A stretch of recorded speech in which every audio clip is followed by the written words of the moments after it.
자, 이번 시간에는 변수와 연산자에 대해서 배워보도록 하겠습니다. 사실 저번 실습에 변수가 나오긴 했어요. 그 코드는 뭐냐면 이렇게 생긴 코드입니다.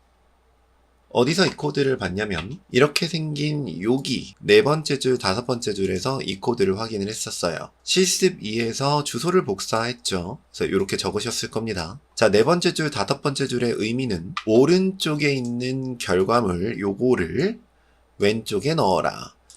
이거를 왼쪽에 넣어라 라는 의미입니다. 자, 이때 이 왼쪽에 있는 이 친구들을 뭐라고 부르냐면 변수라고 불러요.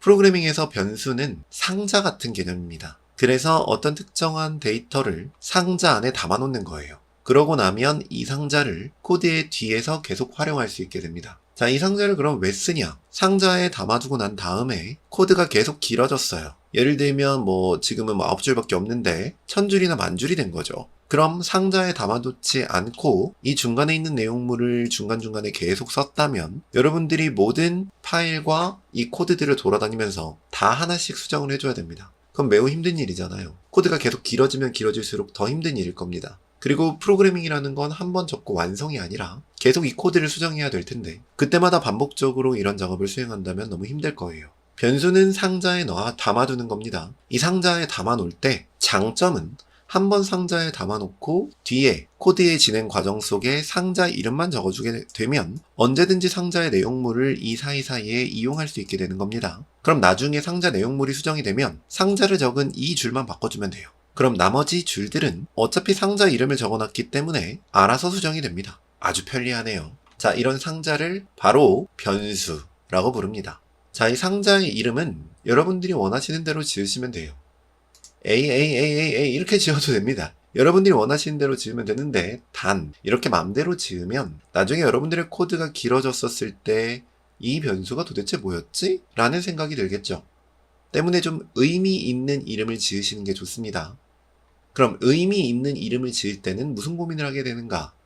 보통 하나의 단어로 의미 있는 어떤 이름을 지을 수도 있겠지만 단어가 좀 여러 개가 들어가는 경우가 있겠죠.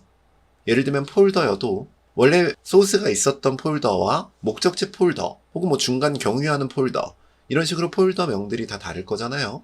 이때 영어 단어를 통해서 이 폴더의 이름들을 구분해주면 되는데 그 영어 단어를 쭉 그냥 쓰면 보기 힘들겠죠. 그때 영어 단어와 단어 사이에 단어를 어떻게 구분하느냐 두 가지 방법이 있어요. 하나는 언더바를 집어넣어서 구분하는 방법이 하나가 있고요.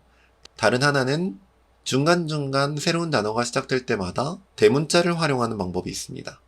여러분들이 원하시는 대로 이렇게 이름을 지어서 쓰시면 됩니다.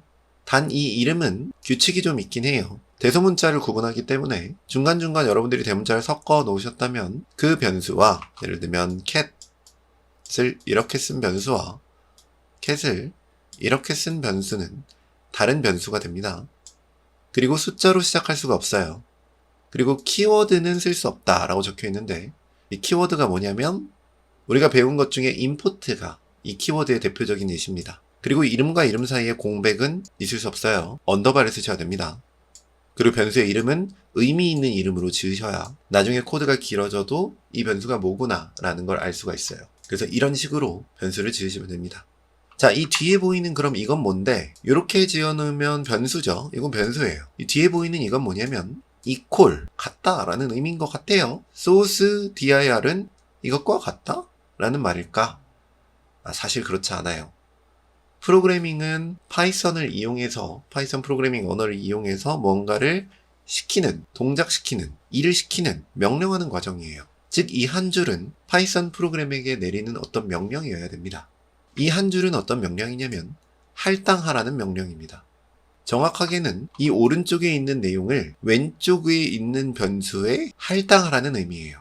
자, 프로그래밍은 선언이 아닙니다. 프로그래밍은 명령이에요. 그래서 할당해라.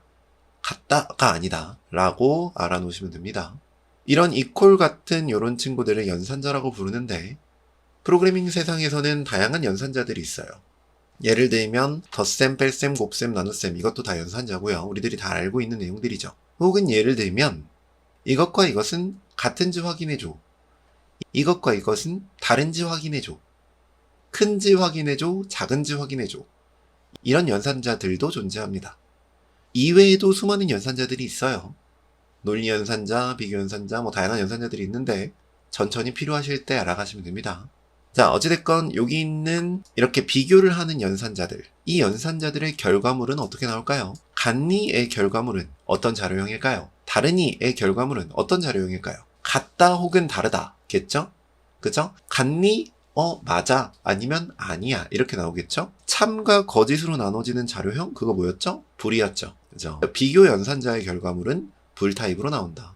이 정도만 알아놓으시면 되고요. 정리하면 이퀄은 할당해라 라는 명령이고요. 이퀄 두 개는 이게 같은지 비교해줘 라는 명령입니다. 자, 지금까지 변수와 연산자에 대해서 살펴봤습니다.